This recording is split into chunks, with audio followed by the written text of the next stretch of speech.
안녕하세요. 공부법 사진입니다. 제가 내세우는 것이 1분 공부로 시작하여 상위권이 될 수 있다는 것입니다.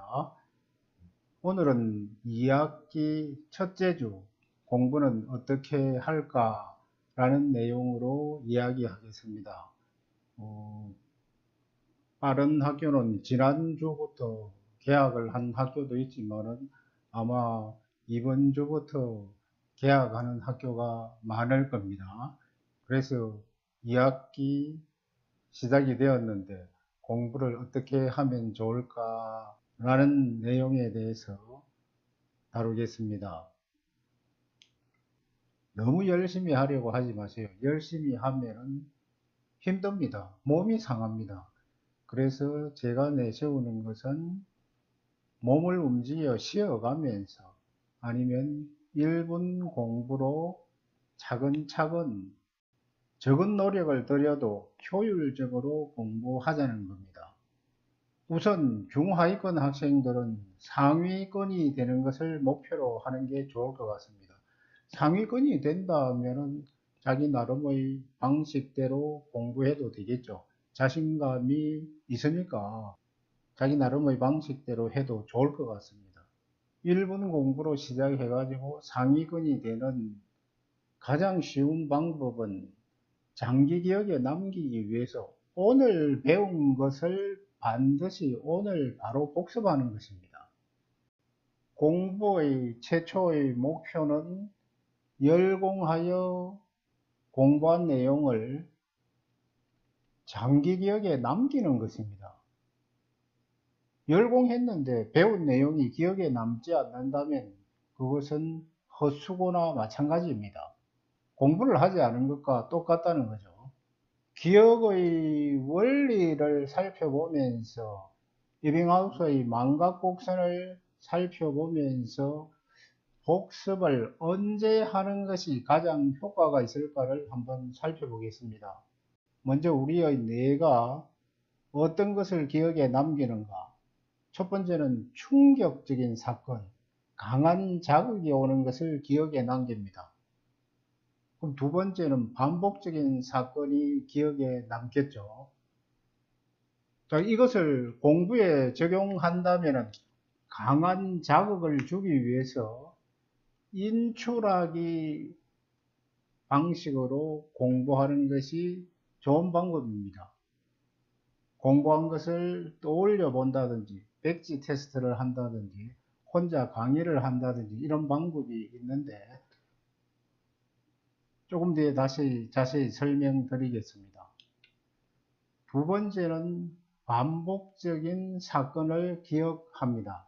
따라서 때에 맞추어 훈련, 연습, 복습하는 것이 중요합니다.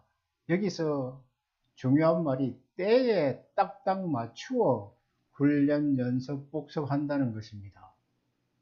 사실 우리가 배운 모든 것들은 훈련, 연습, 복습을 통해서 배웠습니다. 걷기나 말하기나 젓가락질이나 자전거 타기나 수영이나 이런 모든 것들을 훈련, 연습, 복습을 통해서 배웠는데 배운 다음에 딱딱 때맞춰 어떻게 보면 복습했기 때문에 익혔기 때문에 잘 기억할 수 있습니다.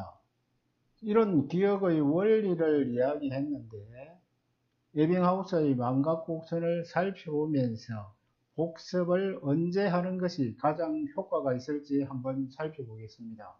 망각곡선을 보면서 찾을 수 있는 가장 중요한 내용이 뭘까요?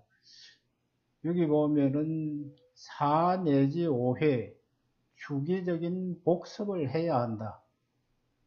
아니면 하루만 지나도 70% 정도 잊어버린다. 그러나 저는 에빙하우스의 망각곡선을 보면서 찾을 수 있는 가장 중요한 것은 언제 복습하는 것이 가장 효과가 있을까? 다시 말해서 하루만 지나도 70%좀 잊어버립니다. 따라서 오늘 배운 것은 반드시 오늘 복습해야 된다는 거죠. 오늘 배운 걸 내일 모레 복습하면은 기억이 나지 않아서 이해하기 힘들고, 그리고 시간도 많이 걸리고 공부가 지겹고 하기 싫을 수밖에 없습니다. 오늘 배운 걸 오늘 복습한다면 기억이 잘 나고 이해가 잘 되고 공부가 재미있을 수밖에 없겠죠. 장기 기억에 남기기 위해서 효율적으로 분산 반복 학습하는 방법입니다. 1분 공부로 그날 분산 반복 학습하는 것입니다. 인출하기 방식으로 복습하는데 공부한 것을 떠올려 볼 수 있습니다. 쉬는 시간이나 아니면은 학교하면서 오늘 공부한 내용을 머릿속에 떠올려 보는 것도 좋은 방법입니다. 학교나 집에서 책상 앞에 앉아 있다면은 백지에, 공책에 오늘 배운 내용들의 제목이라도 핵심 단어라도 떠올려가 백지에 적으면 더 좋겠죠. 요즘 대개 혼자만의 방이 있으니까 그 방에 칠판 같은 걸 걸어두고 강의하듯이 혼자서 책이나 공책을 참고하면서 오늘 배운 내용들을 강의하듯이 공부하는 것도 좋은 방법입니다. EBS 공부의 왕도를 보니까 이렇게 해가지고 공부회관 내신 성적을 늘 전교 1등을 해가지고 서울대 의대에 가는 친구도 있더라고요. 더 구체적으로 분산 반복 학습하는 방법에 대해서 말씀드리겠습니다. 시작종이 울리면 지난 시간에 배운 것을 1분 복습하고 오늘 배울 단어의 목차 학습 목표를 보면서 1분 예습합니다. 지난 시간 배운 단어의 교과서나 공책을 보면서 줄 건 필기한 것을 그냥 한번 읽어보면 됩니다. 그 다음에 오늘 배울 단어의 목차나 학습 목표를 보면서 1분 정도 예습하면 좋습니다. 복습할 때는 물론 인출하기 방식으로 복습하면 더 좋겠죠. 지난 시간에 뭘 배웠더라, 책을 듣고 공책을 듣고 뭘 배웠는지 인출하기 방식으로 복습할 수도 있겠죠. 그런 다음에 책이나 공책을 펼쳐가 배운 내용들을 확인해 보고 오늘 배울 내용을 예습하면 되겠습니다. 두 번째, 수업이 끝나면은 그 시간에 배운 것을 반드시 1분 복습하고 쉽니다. 공책에 필기한 것이나 교과서에 줄거은 것을 그냥 천천히 한번 읽습니다. 이때 주의할 것은 이해하려고 애쓰거나 암기하려고 애쓰지 않는다는 겁니다. 이해하려고 암기하려고 애쓴다면 힘들잖아요. 공부가 하기 싫을 수도 있다는 겁니다. 화장실도 갔다 와야 되고 친구하고 이야기도 해야 되고 그럴 수 있잖아요. 그러니까 이것은 알겠다, 이것은 모르겠다라는 정도만 확인해도 좋습니다. 수업이 끝났을 때 책이나 공책을 듣고 핵심 단어라든지 단원 제목이라든지 이런 것들을 떠올린다든지 아니면 다시 또 책이나 공책을 펼쳐가 확인하는 한 1분 정도. 물론 이게 습관화되면은 2분, 3분, 5분으로 늘어날 수도 있겠죠. 그러나 1분부터 한번 시작해 보길 바랍니다. 세 번째, 저녁에 집에 오면 아니면은 고등학생 같으면 야자 시간에 한 과목에 1분 내지 5분씩 복습합니다. 이때에도 그냥 두세 번 천천히 읽습니다. 이해하거나 암기하려고 애쓰지 않습니다. 역시 인출하기 방식으로 복습한 뒤 책이나 공책을 펼쳐서 확인하는 그런 방식이 좋겠습니다. 저녁에 공부할 때 무슨 공부를 할까 망설이지 말고 1교시에 배운 과목부터 차례차례 복습합니다. 그날 저녁에 그날 배운 것을 복습하는 것을 자동화 습관화합니다.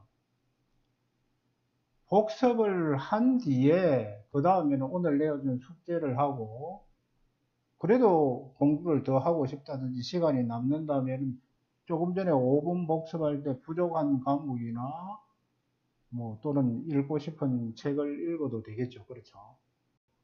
그 다음에 네 번째는 토, 일, 요일 가운데 하루는 모든 과목을 30분씩 복습합니다. 예를 들면 토요일 오전 9시부터 12시까지 복습하는 거죠. 이때는 참고서도 보고 모르는 단어는 사전에서 찾아보면서 이해하고 암기하려고 애씁니다.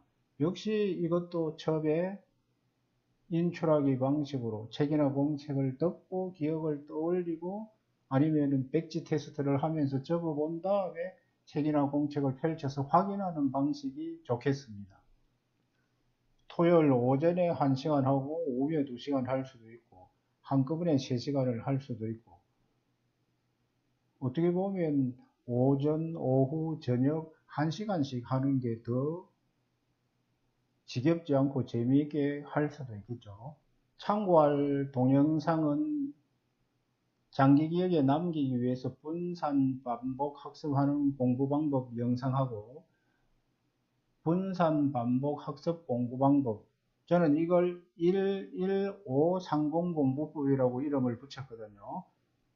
요 영상을 한번 참고해 보시기 바랍니다. 구독과 공유를 부탁드립니다. 1분 공부로 시작하여 상위권이 될 수 있습니다.